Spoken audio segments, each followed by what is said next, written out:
Hello, selamat datang. Selamat datang, welcome kepada series mingguan kita.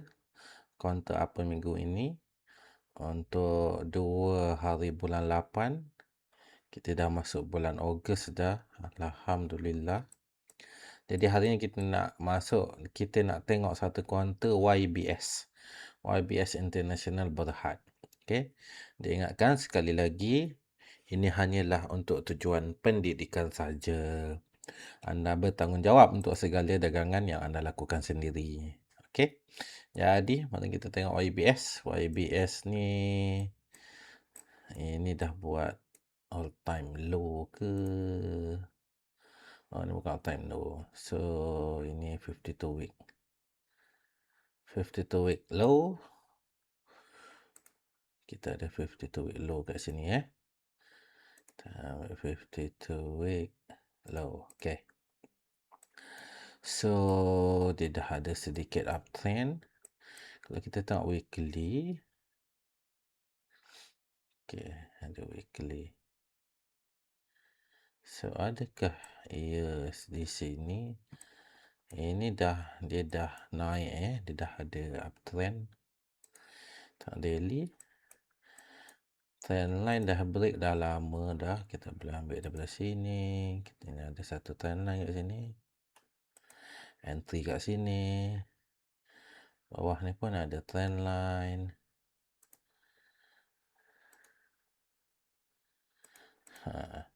Ni adalah trendline Dan trendline. Ni pun down trendline.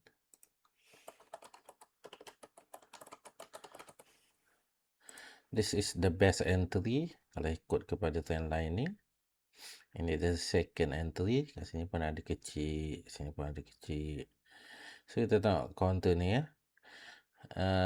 EMA ni dah mula tersusun. EMA 200 dengan EMA 100. EMA 100 sikit lagi nak break. So kalau kita tengok counter ni, apa yang menarik dia? Dia dah break. Dah break ke? Okey, dia dah sampai ni. Dah sampai. Inilah final resistance lah.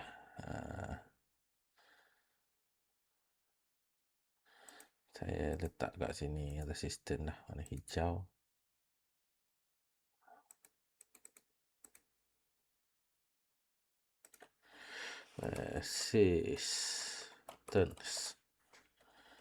Resistance ni dia kena break. Baru dia boleh gerak lagi tinggi lah. Okay. So, EMA sikit lagi nak mekar. Kita boleh nampak kat sini counter ni. Dia ada rebound dekat EMA 20. Ada ni. Ada rebound kat sini. Ada rebound kat sini. So, kalau ikutkan kita ada minor trend line kat sini. Kalau dia boleh break ni, bolehlah dia pergi lebih jauh. Harapannya. Okay. So, kalau dia boleh break kita punya harga 330 ni, dia akan carilah harga-harga yang di atas ni. 1, 2. Okay. So, ini kalau break ni boleh kena CL lah. Kena cut loss lah ni. Kalau break ni.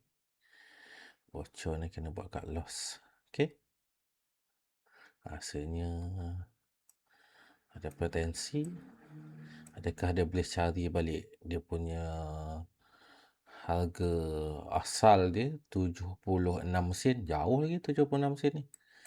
76 sen ni boleh dapat 76 sen. Ada 100% lagi. So boleh tengok-tengok counter ni. Volume pun cantik. Hari Jumaat lepas ada 2.8 juta. Wick dekat bawah panjang. Maksudnya buyer masih kuat. Okay. Buyer masih kuat. Kalau kita tengok kat sini. Bila wick kat bawah panjang. Dia boleh pergi lagi. Inilah ni. Ini uncertainties. Maksudnya tak tahu lagi nak pergi mana. So, boleh tengok YBS, buat technical analysis dan